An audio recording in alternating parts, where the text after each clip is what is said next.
Murdock College Science Research Program, MCSRP, is a program that was started back in 1991 by the Murdock Trust. The idea is to provide support for private liberal arts colleges who have established research programs to help them cement their research culture so that they can provide more research opportunities for students and faculty.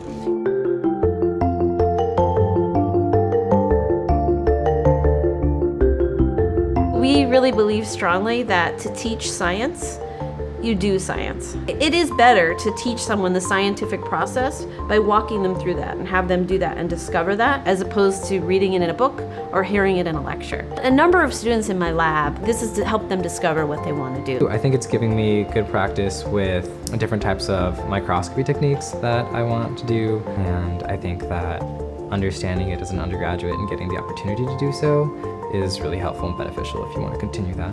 When you do research, you start with a hypothesis. You're like, okay, this can happen. And then you have to put so much thought about it. So I just love the process of like looking for solutions and ways and trying it and then failing. And then once you get the answer, you're like, yes, did it. So basically this entire process makes you grow, and I think that's what I love about it. I'm so grateful to have had the opportunity to start doing research after my freshman year of college.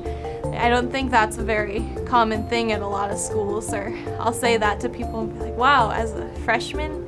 And it was just such a cool thing to be able to do and be involved in, and it gives me a better idea of what I want to do later, having had these opportunities so early. I think our research was successful. The other day, I was looking on Amazon. The product has 5-star reviews, and graphs that Dr. Mayer and I made were actually up on the Amazon site, and something that I wrote was part of the product description, so that was kind of cool to see. I can't think of anything else I'd rather do with my time than to invest in educating students. When you get one of these grants, it's like a lifeline. It gets you excited to move forward. You have hope for the future.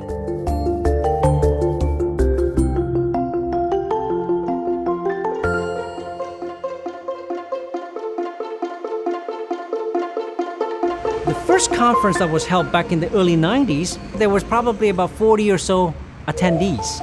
Now, the number of attendees, we're expecting about 500 this year. We're here at the Murdock Undergraduate Research Conference, and I have just been really impressed with all of the students that I have seen so far. This is an opportunity that I think a lot of people don't get until they go to graduate school. It's quite a unique conference. There's really nothing like this anywhere in the United States. A little bit about the research that I'm doing. I am helping to study the effects of antipsychotics on sleep. I've always known that I've wanted to help people and be of service to people, but by doing research, you're really at the core of it, at the forefront of these new discoveries. And that's kind of the most direct way to impact people's lives.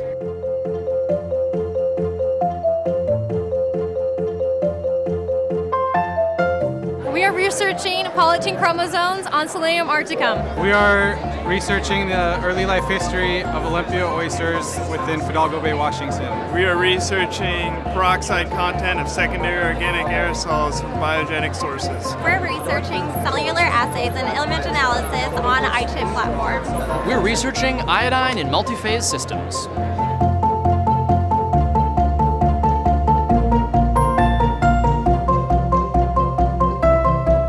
I studied beer quality analysis this summer. The impact of doing student faculty-led research has opened a lot of doors for me, both academically and leadership-wise. The skills I learned in the lab and working with research are something I can carry into any academic field or grad school. This summer, going into a research experience, I wasn't sure what to expect from it. I'm interested in being a clinician doctor. I wasn't sure about research. As I spent more time in the lab, I realized that research is something that I can see complementing a career in medicine. Going into the future, I'm excited to pursue not only a career in medicine as a clinician, but also as a researcher. Well, first of all, I've completely fallen in love with research, and I thought I was much more of like, I want to be out in the field, but maybe developing policy towards conservation, and I've just completely fallen in love with doing field work and lab work and just research for the sake of research. So I would say that the biggest impact that it's had is that I want to go on to pursue my PhD.